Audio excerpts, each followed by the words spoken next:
Hi, I'm Dave Dinkel. I'm here today with John Aaron. We're here today for a couple of reasons.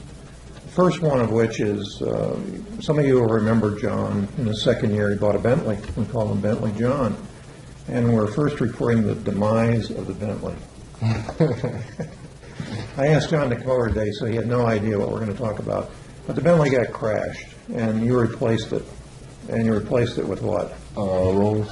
Okay, so I got a Rolls Royce now. We rode in the Rolls Royce. It's magnificent.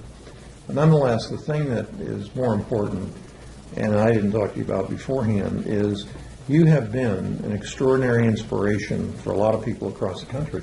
You don't know that. But I see that because I get responses about, what's John's story, so on and so forth, because they only see you in the videos there. But I would say a third of your high school class has called me. Oh, yeah? Well, they work in all kinds of regular jobs, warehouses and McDonald's or whatever else, and they say, I remember John. How did he do it? Well, he did it one day at a time. Exactly. Yeah, that's cool. And also, what's been happening is you did an interview with Christine? Katrina Campbell. Katrina. Yeah. And she was on Trump's Apprentice, apprentice program. Also, just not long ago, a couple of days ago or so, you're going to be on the magazine cover. Yeah, Realty 401. Yep. Thanks to you. What did I do? I think the thing that I kind of wanted to discuss is, as a mentor, you always help people, you should be, always helping people to attain their goals. Last year you had a goal of doing $1 million. Didn't quite make it, but that's okay. You'll do over that this year. Right. Sure. Yeah. And you've expanded from yourself doing it pretty much the first year all by yourself. Yeah, it's a few of us now. Yeah, well, you almost have 10. Yeah, exactly.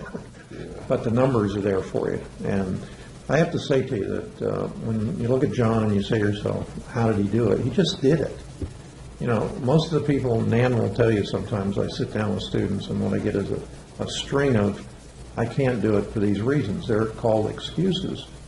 And although we all have things that happen to us, you have to overcome those things to make it happen. Exactly. And it's only going to be a matter of time if you do it. And I have a student who probably will watch this, and he said to me, every one of the listing agents in my area is also an investor, and therefore I cannot do wholesale deals. They can't be done in the area.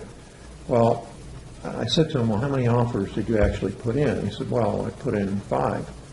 So he spoke to 2 out of the 5 agents that he put offers in for, and from that minute population, he made the determination it's impossible to do wholesale deals. While there's probably hundreds of people around him, he's not local, he's in another area. Oh, okay. Hundreds of other people around him doing wholesale deals every day.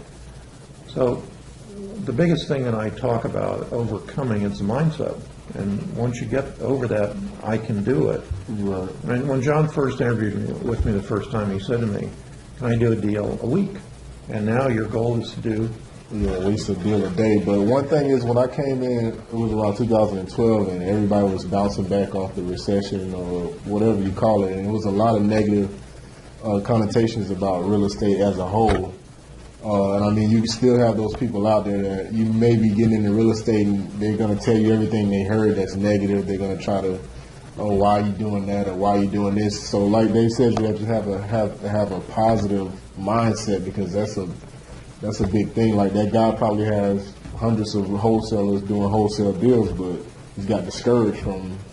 Well, one of the issues that we always had is with realtors, I'm not picking on them, but they definitely have a different mindset. From the start, I have to get the highest price to get the highest commission. As investors, we have to get the lowest possible price to get the biggest possible profit. And what John's learned is there's techniques and tactics, and you just go at them. What percentage of your deals are listed that you deal with agents? Most of them, I would say at least 80%. Okay. So when I hear people say to me, some of the other students that are doing extremely well will not deal with realtors. I'm not going to do a listed deal because they kill the deals. Well, that's not always true, but it's certainly sometimes true. So we have both ends of the spectrum. We have students like John who predominantly do listed properties. And you're going to say to yourself, there are no listed deals. Well, how are you going to make over $1 million this year if there's no listed? You make the deals. That's what it comes down to. You can't go into the MLS with a score sheet and say, if everything qualifies on this sheet, it's a deal. It's not going to happen. By the time you fill out the sheet, the deal is going to be gone. So you guys work it just like you started out 3 years ago. Exactly. It's just the quantity is a lot larger scale. I mean, we're making a lot more offers, but it's exactly the things that you taught me initially starting off.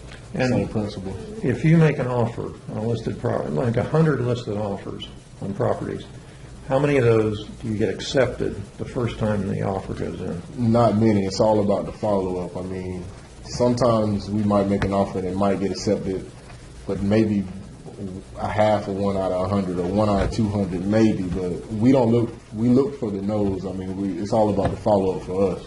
Yeah, and the ones that are accepted typically are never deals. Exactly. So, There's something wrong that they didn't tell you about. exactly. So again, do you want to say anything just out of passing?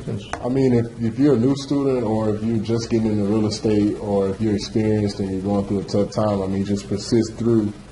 My company, it's 10 of us now, almost 10 of us, and we wouldn't be anywhere near where we are without a positive mindset and a positive mentor like Dave that helped me step by step through the beginning, and I still harass him these days. But It's okay. I mean, just getting into it, just stay away from the negativity and just get around the positive people, and So just do it. you just do it. Exactly. Don't overthink it. Just make mistakes and just go out there and do it. Is what I would say.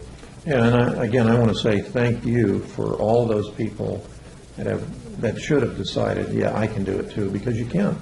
Exactly. You can do it. It's the only thing holding you back is what's between your ears and the negativism around you.